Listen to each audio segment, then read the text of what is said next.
చాలా శుభ పరిణామం జరిగిన రోజు. అమెరికా దాని యొక్క దాష్టికాన్ని విడిచిన రోజు. డొనాల్డ్ ట్రంప్ ఒక అడుగు ముందుకేసి ప్రపంచంలో నాకు ఎవరైనా అత్యంత సన్నిహిత మిత్రులుండే అతను ప్రియతమ ప్రధాని నరేంద్ర మోడీ అని చెప్పడంతో పాటు ఏదైతే 50% అని పైన టారిఫ్ యుద్ధం చేశాడో దాన్ని తగ్గించి 18% చేయటం ఏదైతుందో నిజంగానే చారిత్రాత్మకం.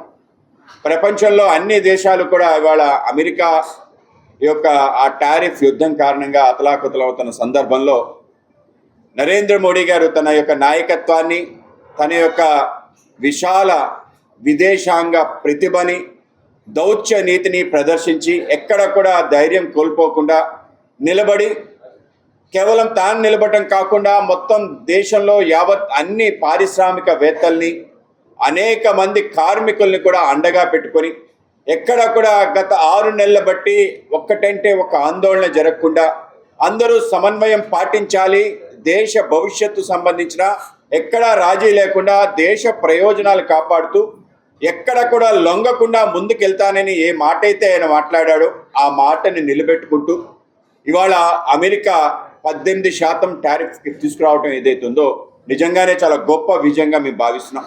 కనుక ముందుగా మన ప్రియతమ ప్రధానమంత్రి గారికి ధన్యవాదాలు, అభినందనలు ఆంధ్రప్రదేశ్ భారతీయ జనతా పార్టీ తరఫున తెలియజేస్తున్నాను.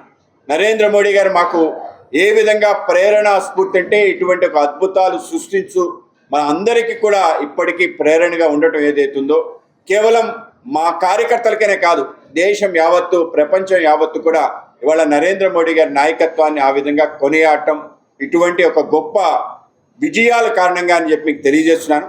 కేవలం అమెరికాతో చేసుకున్న విజయమే కాకుండా మొన్న యూరోపియన్ యూనియన్తో మదర్ ఆఫ్ ఆల్ డీల్స్ అని చెప్పి దాన్ని స్వయంగా ప్రకటించడం, ఎవరైతే యూరోపియన్ యూనియన్ కమిషనర్ ఉన్నారో ఆ లేడీ మాకు అమెరికా కన్నా భారతదేశం అత్యంత సన్నిహితంగా ఉండాలనుకుంటున్నాం. ఇవాళ భారతదేశం మాకు 2 అడుగులు వేసింది, మేము 10 అడుగులు వేస్తాం.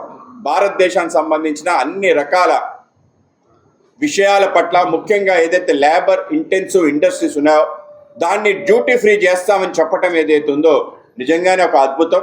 ఆ విధంగా దేశంలో ఉండే మిడిల్ క్లాస్ అంటే ఎవరైతే పేదరికాన్ని అనుభవిస్తున్నారో వాళ్ళందరూ కూడా మిడిల్ క్లాస్గా మార్చే ఒక గొప్ప అవకాశం, 25 కోట్ల మందిపై ప్రభావం చూపించే యూరోపియన్ యూనియన్ డీల్ ఏదైతుందో నిజంగానే చారిత్రాత్మకం.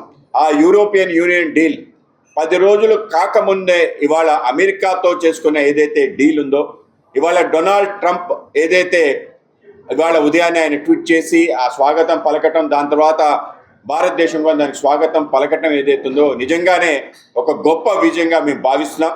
ఆ విధంగా దేశ ప్రయోజనాలు కాపాడటమే పరమావధిగా పనిచేసే నాయకులు ఉంటే తప్పనిసరిగా ఇటువంటి విజయాలు సాధిస్తాం.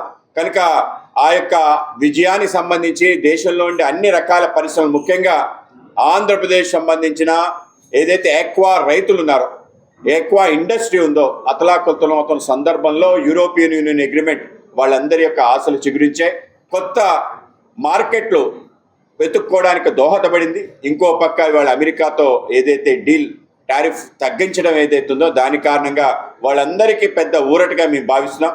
కేవలం ఆక్వా కల్చర్ కాదు, విశాఖపట్నంలో ఉన్న బ్యాంట్రిక్స్ కంపెనీ, ఆ కంపెనీకి సంబంధించి సుమారు 60,000 మంది మహిళలు దాంతో ముడిపడి ఉన్నారు. వాళ్ళ ఉద్యోగాలన్నీ కూడా ఇవాళ త్రిశంకు స్వర్గంలో ఉన్న నేపథ్యంలో మొన్న యూరోపియన్ యూనియన్ డీల్ కానీ ఇవాళ అమెరికా సంబంధించిన డీల్ కారణంగా వాళ్ళందరిలో కూడా కొత్త ఆశలు, అలాగే వాళ్ళందరికీ కూడా పెద్ద ఊరట. కేవలం ఆంధ్రప్రదేశ్ అని కాదు, దేశ వ్యాప్తి కూడా సంబరాలు చేసుకున్న సందర్భంగా మేము భావిస్తున్నాం. ఆ విధంగానే మొన్న ప్రవేశపెట్టిన యూనియన్ బడ్జెట్ ఏదైతుందో దాంట్లో కూడా అనేక రకాల చారిత్రాత్మక నిర్ణయాలతో పాటు భారతదేశం యొక్క దిశ, అత్యంత కష్టమైన పరిస్థితిలో దేశం ఉంది. ఒక పక్క అమెరికా, రష్యా, యుక్రెయిన్ యుద్ధం జరుగుతుంది, భారతదేశం రష్యాతో ఆయిల్ కొనుగోలు చేస్తుంది.